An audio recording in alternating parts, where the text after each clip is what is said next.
All right, guys, welcome back. Today's Tuesday, March 17th, 2009. It's approximately 11:50 p.m. Tonight we're going to be going over our three cases of the night, and their cases number 340, 343, and 344. You can follow along on the chat page that are up at your top right-hand corner. You can just click on that case. It'll open a new page. You'll still stay in chat, and you'll be able to see exactly what we're talking about. Okay. So tonight I have on Deborah. I have on Gail St. John, I have Kevin, and I have Troy. So is everybody there? Yes, thank you. You're welcome. Yes. Okay. Yes, I'm here. Hi, Brian. I don't think we have Kevin on the line anymore. Yeah, I think Kevin had to go. Okay. Did he have to go, like, accidentally or what? No, he has to do. Oh, okay. All right. Well, thanks, Kevin, for your help. Anyways, we'll try to have him back on. My son's behind me again. As soon as I press record, he comes in here. That's my 3-year-old. My other one's sleeping. Okay. Let's get things started. Let me get the cases open. The cases actually are open. But what we're going to do is we're going to bring up some current Amber Alerts that we have information on. In that, the first one, Deborah told me something a little bit earlier. This is for case number 673, Haley Emery Cummings. Deborah, is anything new on this case? Yes. Well, I think we all knew this. I think everybody, the whole world knew this. With the wedding last week on Thursday for Haley's father and his 17-year-old fiance, Misty, and then they went to New York Friday for the Today Show. There was a lot of things said about the appearance on the Today Show. And the new bride, 17-year-old Misty, was claiming how she'd passed polygraphs and she was not considered a suspect and all of that type of talk on national television. And that prompted authorities to make a statement. Uh-oh. Yeah. Well, they have not officially ruled anyone out as a suspect at this point. They are quite satisfied with what they've heard from Haley's father, Ronald, at this point. But for Misty to say that she's not a suspect, not considered a suspect, is incorrect. They're not happy with her at all. The day before they got married, last Wednesday, she was talking with a new law enforcement agent, and she got up and walked out. But with all of her inconsistencies and her being the last one to see Haley, they really need to nail down her story. And she's not being straight. So it's been stated that, not came right out and said, we consider Misty to be a suspect, but they said that she was incorrect to state that she was not considered one, and also they have not released any results of polygraph tests. So to be claiming that she passed her polygraph test is not correct either. Okay, I don't think that I don't even think that they even would inform her of the results, would they? Until yes. They would. Right. But she's got very defensive with media and stuff too. Okay. And she's the key to. They say that she's the key to it. Right. She was the last one to see Haley, and since she does not tell the same story every time, she has different versions of it, and she's not fully cooperative. They're having a problem with that.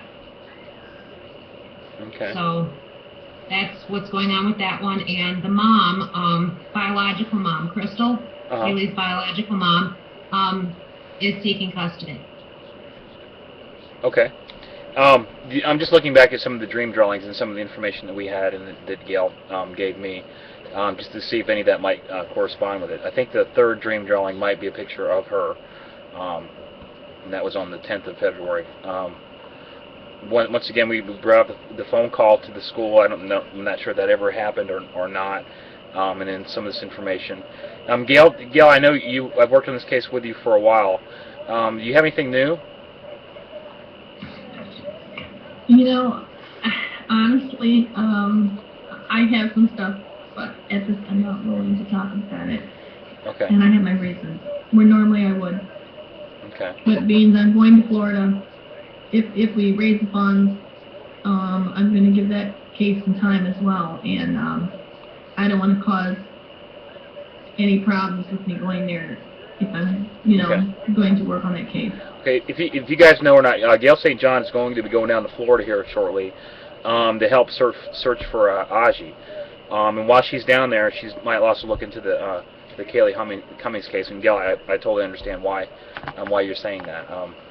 But keep me posted, or whatever. As far as additional dream drawings, I have not done anything else since March 1st. If Deborah, if you want it to happen, I can make it happen. We're about to. Okay. I mean, everything I says Haley's been found, and then confessions, and I'm still not getting anything as far as the last dream drawing of her being deceased, and I really hope that's the way. That's what she's alive. But this girlfriend or wife now is kind of bothering me. Yeah, well, she seems to be bothering everyone, to be honest, including law enforcement. Okay. There's one more. There's only one reason, Brian, and the problem I ran into with the Kaylee issue, and it's coming about in the same manner. And I don't need a circus while I'm there. Okay. Speaking of circus, Brandon. Okay. There's one more new development for Haley's case, and they're opening a new center, and there is a new website going up for Haley. In fact, it's up. Some of it is still under construction. Okay. Haley Bug Center is opening. Can you send me a link to that? 'Cause I have bringhaleyhome.com. Right, and it's still up, and the new one is HaleyBug.com. Okay, can you send that in Skype, and I'll link it up here. Brandon. Okay, cool. That's a pure train. No, it's not. Okay.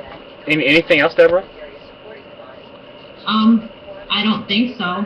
As far as the custody, Haley's biological mother, that would include Junior then, Haley's brother, because she is the mother of that child too. Okay. The only thing I can really stress is what I've gotten from the dream drawings is Jacksonville, Florida. If there's any type of connection to there, it might be important that we check it out. We did find a location. I'm still not sure if anybody looked at it or not. There's information in the forums, missingpersonforum.com, and you can go there and see what else is happening. But as far as I know, Deborah, there's nothing new that was sent to me on this case. Come on, Brandon, please.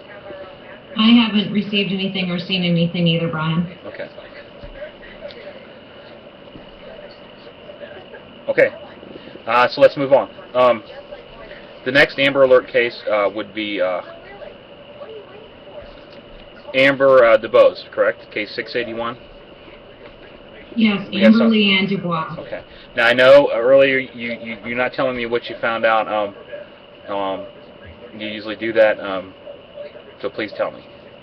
I'm really curious. Okay, well, I like to be surprised. Okay, Right. Amber was described as by her parents, and everything that came out was how she was a bookworm, and all of those types of things, and she didn't spend time on the computer, etc., etc. And turns out that right after she went missing, her friends told detectives that she had been chatting online, and she had been chatting with guys, men, in situations that were inappropriate, and her friends were urging her to stop. Okay. And her internet activity spiked. It went way up a week prior to her going missing. Okay. So they're going through her chat accounts and all of that stuff. They're doing that now? Well, it's been ongoing. They've Okay. gotten her cell phone. It's finally coming out, though, Okay. that this has happened, because the friends were telling detectives right out of the gate that this had happened. From the reports I've seen in the last couple of days here, the parents are kind of in denial on that. But with what you have you're suspecting, what you think is that, it's very possible that she's a human trafficking victim. Yeah, not the So only here one. we have this young girl, 13, 14 years old, Right. playing online, Mhm. and very possibly became a victim online. And that's a big problem. That's something we caution, Right. the public service announcement. We've we're done always 2 doing. shows on this. We think now this case could be related to 2 other ones, which would be case 688 and 690. We're not sure of that, of course, but I would definitely look into it. Looking at this, the dream drawings that were done on February 22nd. Everything's pointing to Mexico. Right across the border in Tijuana, and we do have that location. And it's a trailer. We have a map. Not a very specific map, but we did come up with a few things. And once again, number 805, Amber is here, and here's the drawing of where I think she may be. And I definitely think that she is a victim of human trafficking. I'm just not exactly sure if these cases, if case 688 and 690 are related or not. But thank you for that one. Yeah, I didn't. Because what we heard is that she was saved enough to buy a goat, I believe. Future farmers. She had to check with her that day to pay for the goat. And that's another thing with the internet. I think the best thing we've ever said, actually you said it, was if you have kids on the internet, put it in a public area. Exactly. You hear that? Yep. Public area. You gotta wipe your nose. Did you look terrible? Here. Definitely. I really hope Amber is located soon. Gail, do you have anything on Amber? I know that you have that case open. The only thing I've picked up still is that she's safe. I mean, okay. You know what I mean? At this point, I think I've got the same thing. Happened to her. Okay. Are you getting a Mexico connection at all? Because I've done 3 separate dream drawings, I believe, and they all came up with Mexico. I do feel the same thing. Okay. So, what's going on or what's happened with the guy, I couldn't tell you if it's human trafficking. I don't know. Okay. That I couldn't tell you. Okay. I'll get that posted to Mexico. Once again, this case is in the forums. Deborah, thank you for the information. Anything else for her? No, not really. Just parents, and keep your eyes open. It could be definitely. Your kid, and we're not talking about MySpace or Facebook here. We're talking about a 13 or 14-year-old being in chat rooms. Yeah. Online. Yeah. I know we probably talked an hour on that. But I guess you can't talk enough, and really it's the parents' responsibility or the caregiver's responsibility to make sure that happens. If that computer is in a public area where everybody can see, it's not going to happen. At least I don't think it will. Here, sit over here. But speaking of pictures, getting her picture out there.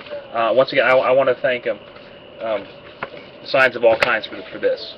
Let me get that graphic off there. This is, I am posting these around town. Troy, I know you said you wanted a copy. I'll send you one. Please. That you can actually peel this off right here, and they're self-stick. So that's wonderful, and thank you again for Signs of All Kinds. And we are going to put a link to them in the forums. So moving on, that's a picture of Aji. Deborah, anything going on at findaji.com? I do know that we're getting noticed. I've seen a lot of people linking. We have a lot of traffic. It's awesome. Yeah, there's a lot of people sharing the videos.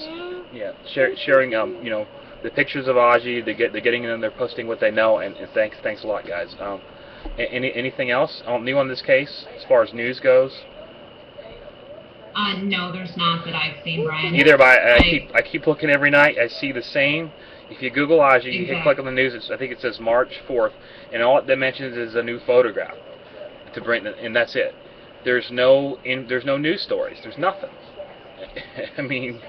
Well, there is one station down there that has been doing an update like once a week. There was heavier coverage to begin with for his case, and now they try to do something once a week, and it's a small station, NBC affiliate out of, I believe, Fort Myers. Okay, well, thank you, NBC.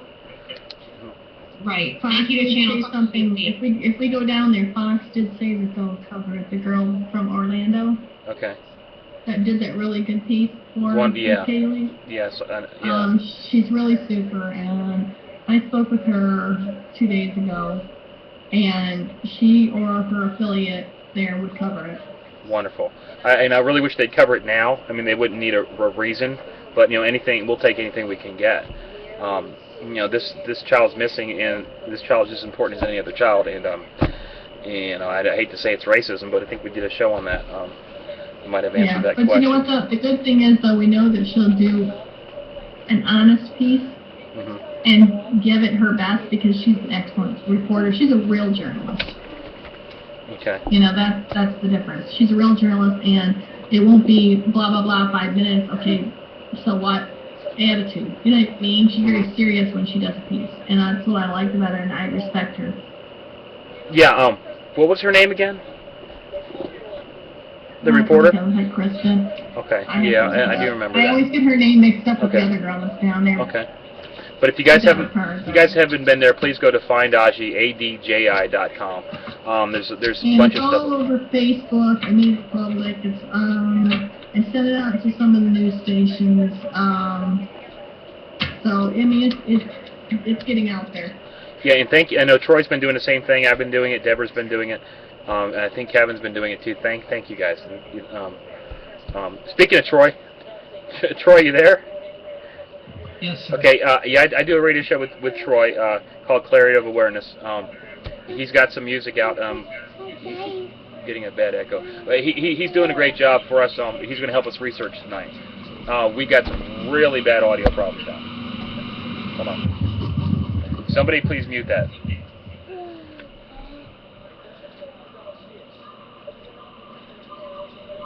Okay, whatever happened just went away. For some reason, I didn't hear anything that you said. Okay, don't worry about it. Yeah, I think if you don't mute your if you're on chat, you got chat open. No, I don't know what it was. You might not have the I have that's okay. muted. Well, what I was going to say, Troy, is you're with us tonight. You're going to help us do a little bit of researching. Getting a bad echo. So if I'm not talking to you, please just hit the mute button. Okay. Thank you guys. Okay, we're going to start with our first case. The image is up there right now. This is case number 340, Diamond and Tiana Bradley. The case was requested to be open on, actually I don't have the information, but the dream drawings were done on March 11th of 2007. And Deborah has more information for Diamond, and Tiana Bradley. Okay, first we have Diamond Yvette Bradley. Hold on, let me get that. Let me get that. It's okay. E. Spell Y-V-E-T-T-E. Okay. And then Tianda's middle initial is Z. Okay. But I'm not sure what her middle name is. Okay. She's listed with the middle initial. Okay. So Diamond, E-L-Y-V-E-T-T-E? No. Y-V-E-T-T-E. Okay. And middle initial Z for Tianda, right? Right. Okay. Go ahead. I'll give you Diamond stats first. Okay. Both the girls and sisters have been missing since July 6, 2001 from Chicago, Illinois. Date of birth for Diamond is November 25th, 1997. She would be 11 years old right now. She was 3 when she went missing, 3 feet tall, 40 pounds, African-American female, black hair, brown eyes. She has a scar on the left side of her hairline. She normally wears her hair braided in the back with 4 ponytails, and she has deep-set eyes. She had violet and purple ponytail holders in her hair the day that she went missing. And then we have Tianda's stats. Like I said, don't have a middle name for her, but her middle initial is Z. Her date of birth is January 20th, 1991. She was 10 years old when she went missing. She would be 18 years old right now, 4 feet 2 inches tall, 70 pounds, African-American female, brown hair, brown eyes. She has a quarter-size burn scar on her left forearm. She had a scrape on her left calf at the time that she went missing in July of 2001. Normally wears her hair in long ponytails. She had green ponytail holders in her hair that day. The 2 girls were last seen at their family home in the 3500 block of South Lake Park Avenue in Chicago. And their mom, Tracy, had left for work at about 6:30 in the morning, and Diamond and Tianda stayed at home that morning. When the mom came home, she realized that the girls were not inside the house, and she came back at about 11 a.m. Tianda had left a note saying that her and Diamond planned to walk to a school nearby, and they were going to go to a store. And with this being in the summertime, Tianda was actually enrolled in summer school that summer at Doolittle Elementary. The school officials said that she did not show up for school that day. Several of the kids in the neighborhood told authorities that they saw the girls playing outside at about noon, and neither one of them had been heard from again. They did search extensively in the area, but they found no clues at all. They say that the mom, Tracy Bradley, was not cooperating at all with the girls' cases. She did shove a police officer that requested her to accompany him to the station to discuss new leads in March of '02. They ended up having to put her in handcuffs and take her to the station, and then she briefly spoke with the investigators. Her attorney came at that point and stopped the interview. They say that mom, Tracy Bradley, also missed several scheduled appointments with the detective. Tracy's spiritual advisor told the media that the officers had violated her rights by taking her into custody, but authorities stated that she was physically combative and they had to restrain her. She did voluntarily take a polygraph exam, trying to cooperate. They're not actually calling her a suspect in the girls' disappearances. They did search the girls' great-grandfather's home in Wisconsin, thinking that they could be there, and they found no trace there. They did think, they had a theory that the girls were taken by a Middle Eastern man, and this man had been paying child support for one of the girls until the summer of 2001. So basically pretty much up until the time that they went missing. And he learned he wasn't the father. The FBI did go to Morocco to investigate it, but they didn't find any evidence that the girls had been in Morocco. They believe that Tianda, who's the older of the two, she'd be 18 now, would have contacted the family if she could. They believe that the girls are either deceased or taken out of the country. In November of '01, so just a few months after the girls went missing, there was a lost child, and the investigators asked the girl's mom, Tracy Bradley, to identify the girl to see if it was Diamond. She refused.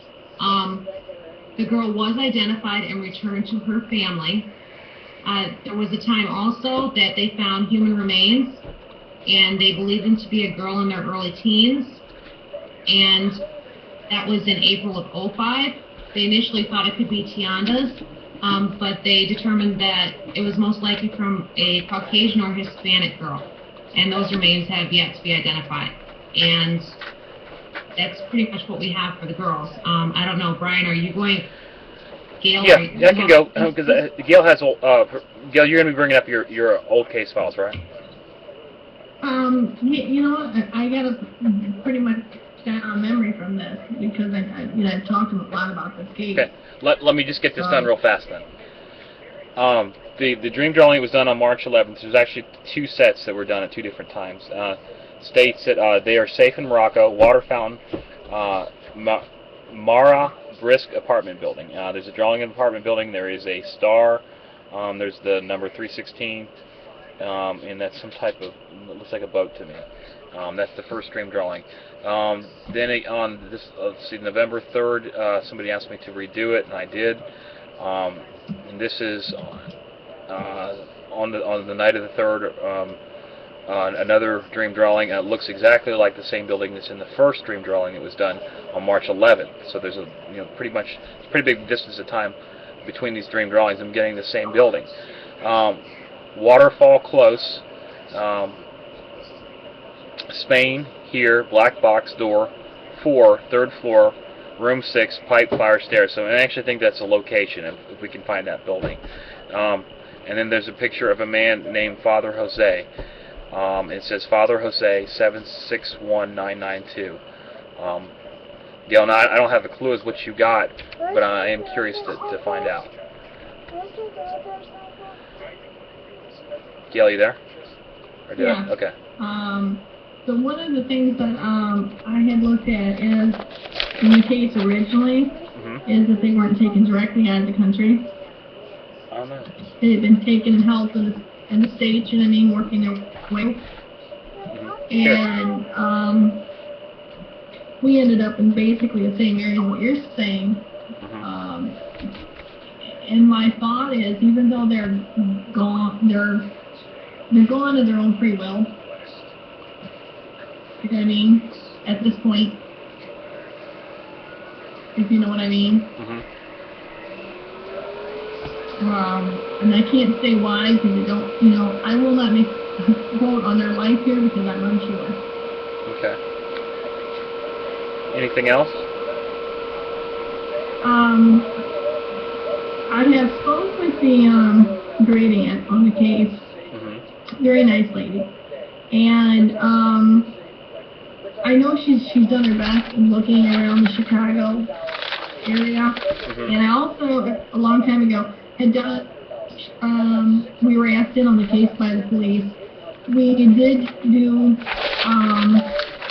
a search where they wanted us to see what we felt in this one area. Okay. And this was prior to me working with you.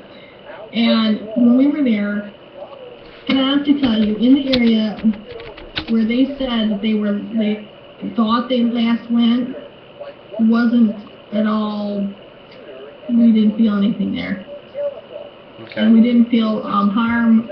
We have not felt harm. I don't feel harm today. Okay. I'm going to agree with you on that. Looking at the what I have, I mean, remember this was done, in November of 2007. There's no signs of death or anything, but I got Morocco, and then it mentions it's got Spain here, but this apartment building, I mean, it's got a room number, it's got a floor number. I think that maybe redoing this one, Deborah, might bring some more results. But the problem is we could get an exact location. A lot of times, even like the Sean Hornbeck case, we had all that, but no one actually takes it seriously. Which is a problem. I wish we could check the areas ourselves, but unfortunately it's impossible. Yeah, that's why Gail does what she does. That's why she actually goes to these locations, because she'll go down there and find them, because a lot of people will not take this seriously. The FBI will not listen to psychics. It's a policy. As far as police goes, there's a lot of detectives out there that do, and we're fortunate for that. And if you are a detective or whatever listening to this, we don't need we don't have to talk about it. You go look, tell them a bird told you. We don't care. Just please look, check it out or not. I'm getting a Skype from Kevin. Thank you, Gail. Anything else? Well, sorry, it's not a lot. I mean, Yeah, there's a lot of things. but you had family contact though. Yeah, I know you had family contact. So this I just wanted to hear from anything else that you may have. Just that's it. I mean, I think the family contact, she wants to believe that they're okay. But she kind of feels hopeless. But I'm looking at the girl's age now, and I've re-looked at the case. And if they wanted to make contact, they would. Right. Those memories are still there. The oldest one was taken at an age where she, you know what I mean? She knows where she came from. All I can say is sometimes you change your surroundings, you're happy with your life the way it is. I'm just wondering why I'm getting out of the country like that. You said you guys had initially had something like that, as far as Morocco goes? Well, it was talked about that one of the fathers was from another country. Okay. You had that right? You had that down. No. No, Well, actually, I said that earlier. She said that, but no, I don't have any of the. When she reads that information, that's not coming from the case file. That's actually coming from her research. Right. Yeah. Well, I know, but and the detectives did that, and they went there and they checked, but I think they checked the wrong area. Okay. Well, it does say they are safe in Morocco. Water fountain, Mara. Okay, so here we go. Can anybody look up maybe Mara apartment building, and maybe a Mara location in Morocco, possibly. That's what it says. Maybe that means something. That's the first one, and then why I'm so adamant about this is because there's two dream drawings, 7 months apart. They're saying the same thing. Right. The same thing. Well, and that's what my other partner and I came up with. And if there's we can find a so waterfall. Yeah. I'm sorry. Go ahead. They checked out one area, Okay. in which David spoke about. Okay.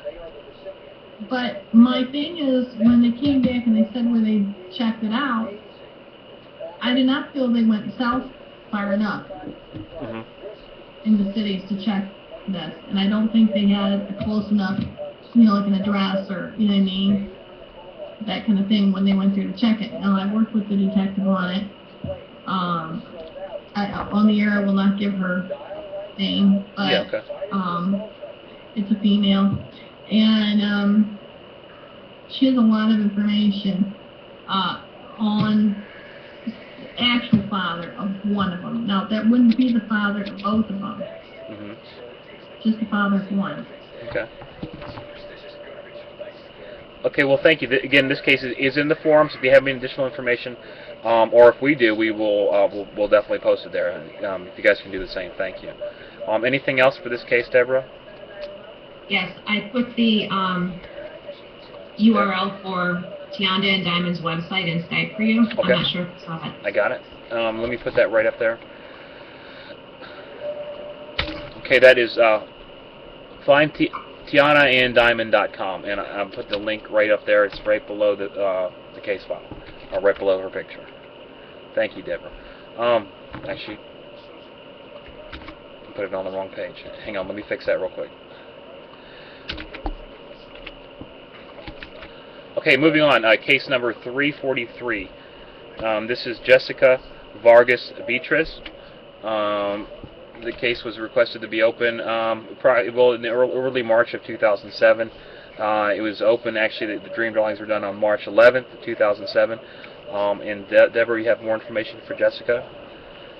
Yes, I do. Jessica Vargas Beatriz, and her last name is spelled Beatriz. Okay, Sometimes it's spelled BIA, though. That's what I was saying. I got two spellings for that. Yeah, I got a BIA and a BEA. Beatriz. Right, both ways. Okay. Well, I got both spellings. Yeah, I noticed that on your case file. Okay. She's been missing since November 4th of 2006 from Sanford, Florida. Okay. There's an awful lot of missing children and adults from Florida. Her date of birth is April 17th of 2002. She was 4 when she went missing. She will be turning 7. Yeah, 7 years old next month.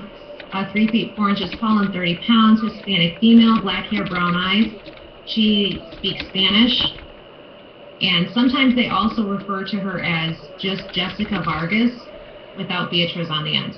Okay. At the time that she went missing, she was living with her father, Jesus Vargas, in the Tropicana Apartments complex on South Oak Avenue in Sanford, Florida. Her mom, her name is Leticia Beatriz Martinez, and her mom had vacation rights at the time. And do have a photo and vital statistics for the mom. Okay. As far as this case goes, this one bothers me. Leticia Beatriz Martinez came to pick her daughter up at 10 p.m. that day.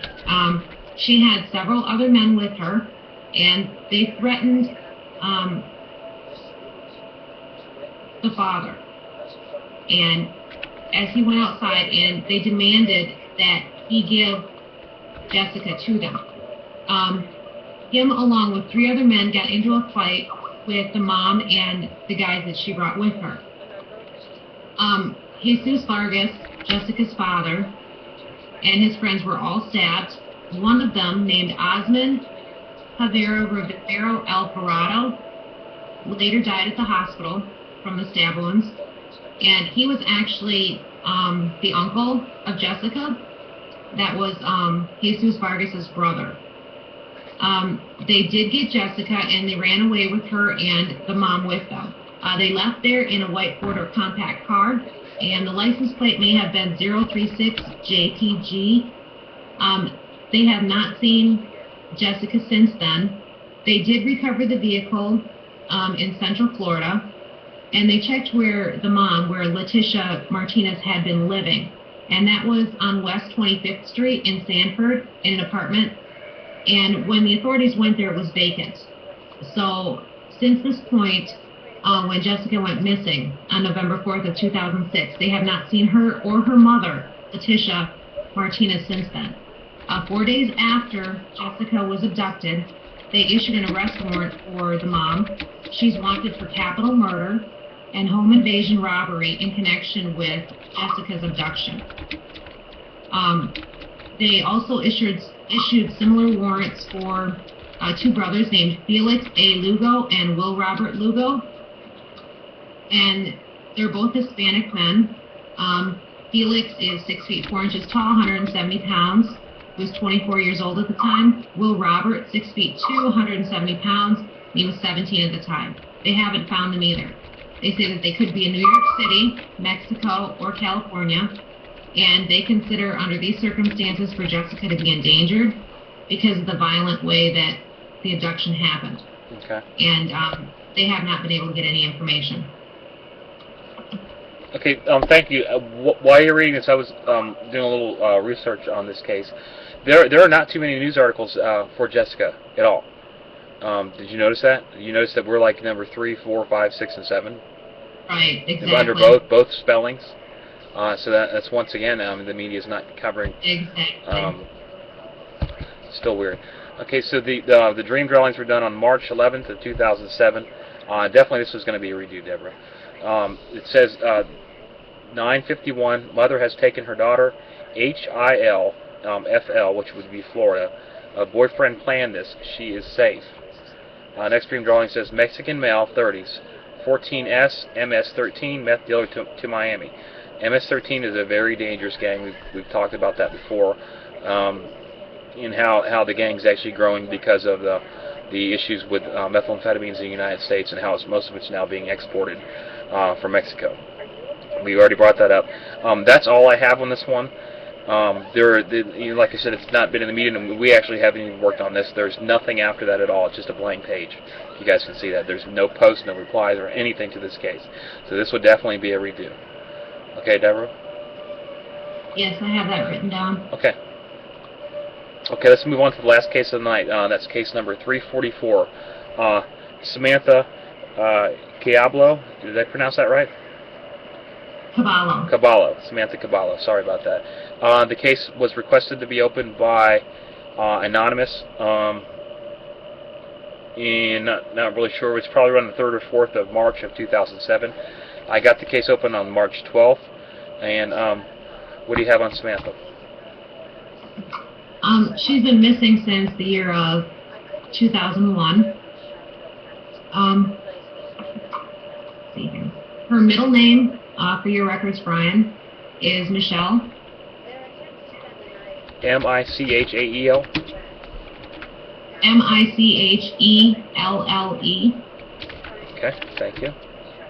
Why we do that, guys, is because it's really important. There's a lot of Samanthas. We like to have middle names, and when I open these cases, a lot of times I didn't have that. I was just going off a request. Go ahead.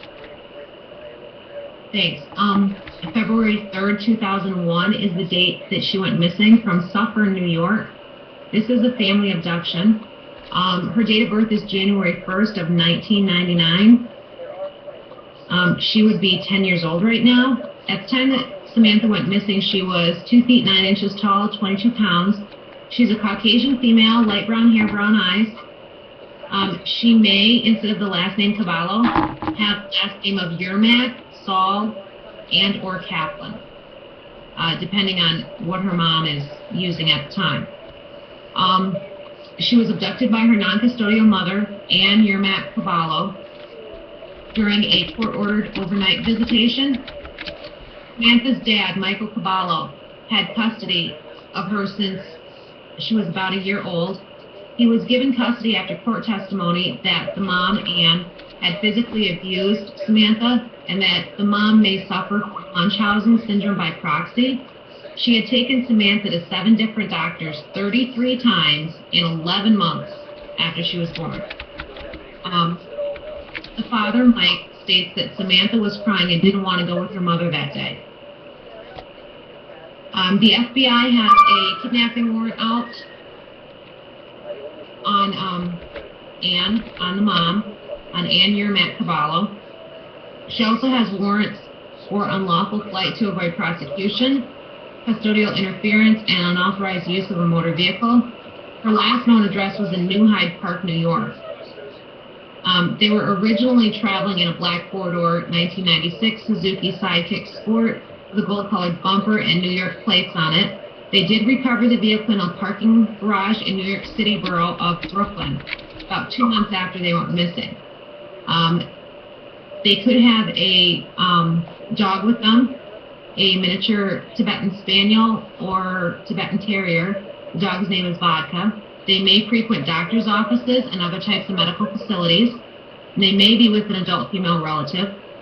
They could be in New York City, New York State, Palm Beach County, or Boynton Beach, Florida, state of Illinois, or New Hampshire.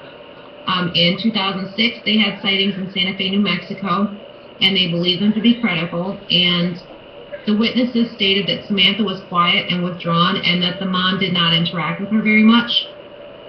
They do feel that the mom is moving around frequently, and that she's using 2 or 3 different aliases.